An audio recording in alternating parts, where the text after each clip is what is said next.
Hello पढ़ाई करने वाले मित्रों, learning platform visual art and GK tutorial पर आपका स्वागत है। दोस्तों, आज का ये 7वां जो भाग है यूरोपीय कला का, इसमें हमने शामिल किए हैं ईसाई कला के, बैजेंटाइन कला के कुछ महत्वपूर्ण प्रश्नोत्तरों को जो अक्सर कला परीक्षा में आते हैं। अगर आपको ये वीडियो पसंद आता है तो लाइक शेयर करें और चैनल से जुड़ने के लिए सब्सक्राइब जरूर कर लीजिए। तो आइए देखते हैं इन प्रश्नों को। पहला प्रश्न है, यूनान के डोरी पात्रों पर कौन सी शैली में चित्रण हुआ था? यूनान के डोरी पात्रों में जो चित्रण हुआ था उसकी शैली थी आद्य ज्यामितिक शैली, प्रोटो ज्योमेट्रिकल स्टाइल में चित्रण हुआ। तो आंसर है यहाँ पर ऑप्शन ए, आद्य ज्यामितीय शैली में यूनान के डोरी पात्रों पर चित्रण हुआ था। प्रश्न 2 है, एक्सिकियास तथा यूक्रेनियस किस युग के यूनानी पात्र चित्रकार थे?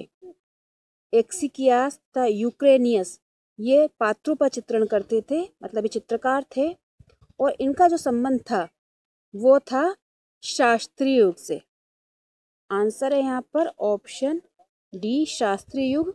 और ये शास्त्रीय युग जो था उसका ये प्रारंभिक चरण था। प्रारंभिक शास्त्रीय युग से संबंधित ये दोनों यूनानी पात्र चित्रकार थे। प्रश्न नंबर 3 है, आरंभिक शास्त्रीय युग में एथेनियन अंत्येष्टि पात्रों पर होगा, पात्रों का चित्रकार कौन था?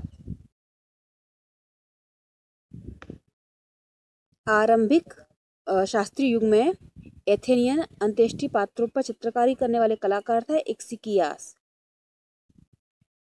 पात्रों के चित्रकार थे। ये भी पूछ सकते हैं कि एक्सिकियास कौन थे, वास्तुकार थे, मूर्तिकार थे, चित्रकार थे, और यार उनका समय भी पूछ सकते हैं कि इनका संबंध किस काल से था। तो आरंभिक ईसाई युग का संबंध था इनसे, और अंत्येष्टि पात्रों पर उन्होंने चित्रण किया था एक्सिकियास, इसका आंसर है। प्रश्न नंबर 4 है, वासना मूलक कृतियों के लिए कौन सा शास्त्रीय चित्रकार विशेष प्रसिद्ध था? वासना मूलक कृतियों बनाने के लिए शास्त्रीय चित्रकार जो प्रसिद्ध हुआ उसका नाम था पेरेसियस।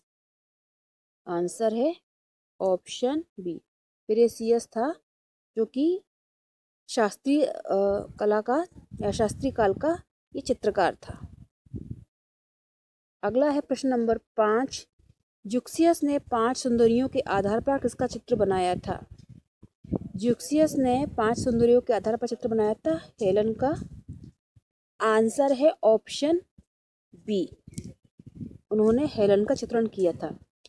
क्वेश्चन ऐसे भी आ सकता है कि हेलन का चित्रकार कौन था? तो हेलन का चित्रकार था ज़्यूक्सियस, जिसने 5 सुंदरियों को आधार बनाकर हेलन का चित्र बनाया था। प्रश्न 6 है, पुरुषाकृतियों से नारी आकृति के शरीर के रंग में अंतर करने वाला प्रथम चित्रकार कौन था? यानी पुरुष आकृति और नारी आकृति के रंगों में अंतर करके चित्र करने वाला कलाकार, तो ये था यूनान का चित्रकार यूमारिज।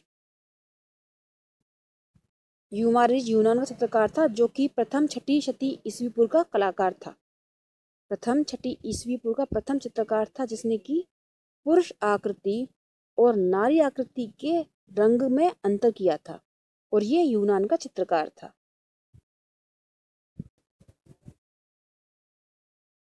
प्रश्न 7 है, स्थिति लाघव दिखाने वाला प्रथम यूनानी चित्रकार कौन था? स्थिति लाघव दिखाने वाला प्रथम यूनानी चित्रकार था, उसका नाम था किमोन। आंसर है यहाँ पर ऑप्शन सी, किमोन था प्रथम चित्रकार जो कि यूनान से संबंधित था, और इसने स्थिति लाघव को अपने चित्रों में दिखाया था। 6ठी शती ईस्वी पूर्व इसका समय काल था। अब कुछ हम बैजेंटाइन के क्वेश्चन को देखते हैं। कौन सा प्रार्थना गृह बैजेंटाइन युग का नहीं है? बैजेंटाइन युग का नहीं है। रेवेन्ना बैजेंटाइन का है, बेथलहेम बैजेंटाइन का है, डेल्फी है, लेकिन तुलुज जो है वो बैजेंटाइन युग का प्रार्थना गृह नहीं है। आंसर हो गया ऑप्शन बी, तुलुज का संबंध बैजेंटाइन प्रार्थना गृह से नहीं है। प्रश्न 9 है, प्राचीन ईसाई प्रार्थना भजन संग्रह किस नाम से पुकारे जाते हैं? प्राचीन ईसाई प्रार्थना भजन संग्रह, इनको कहा जाता था सॉल्टर।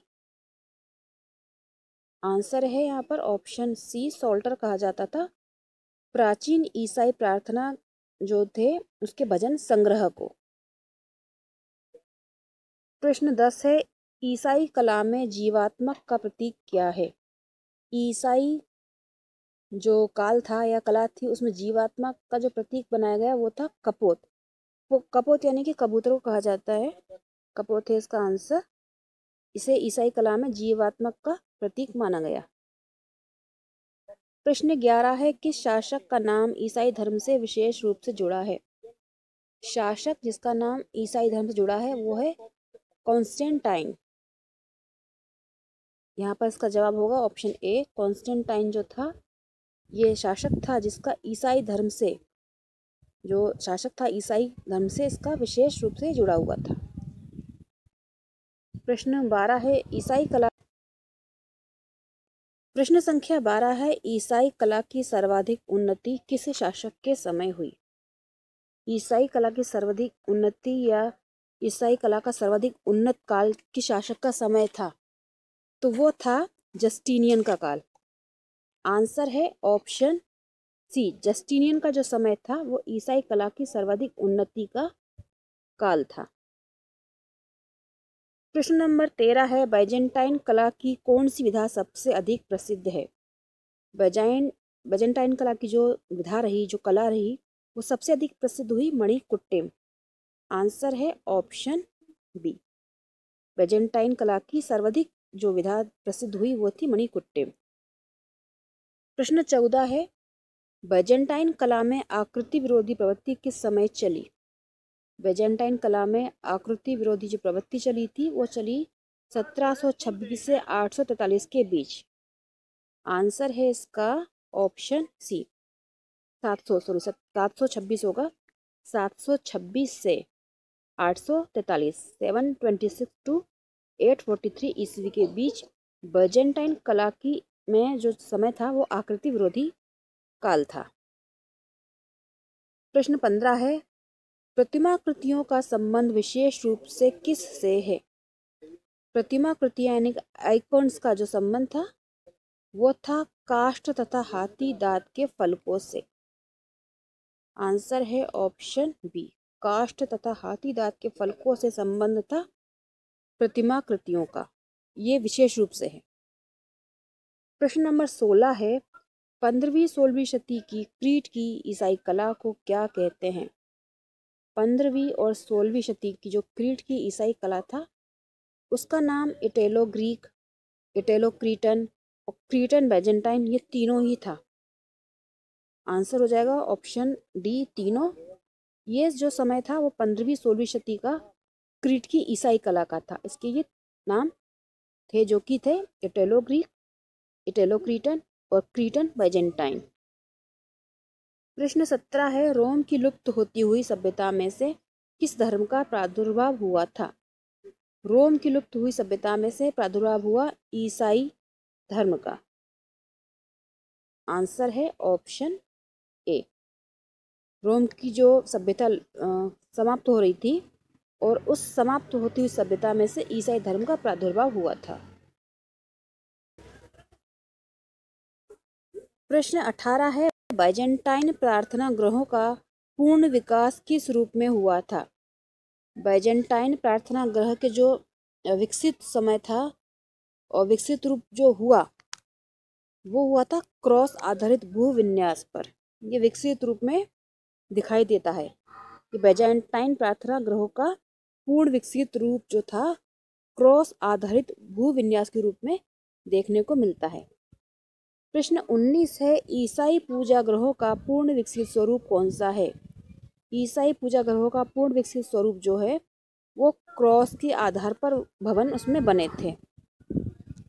आंसर सी है इसका ऑप्शन, क्रॉस के आधार पर भवन बने थे ईसाई पूजा गृह में, जो इसका विकसित स्वरूप दिखाता है।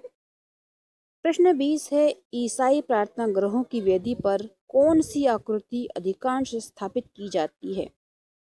ईसाई पूजा गृहों की वेदी पर जो आकृति बनती है वह है ईसा की सूली।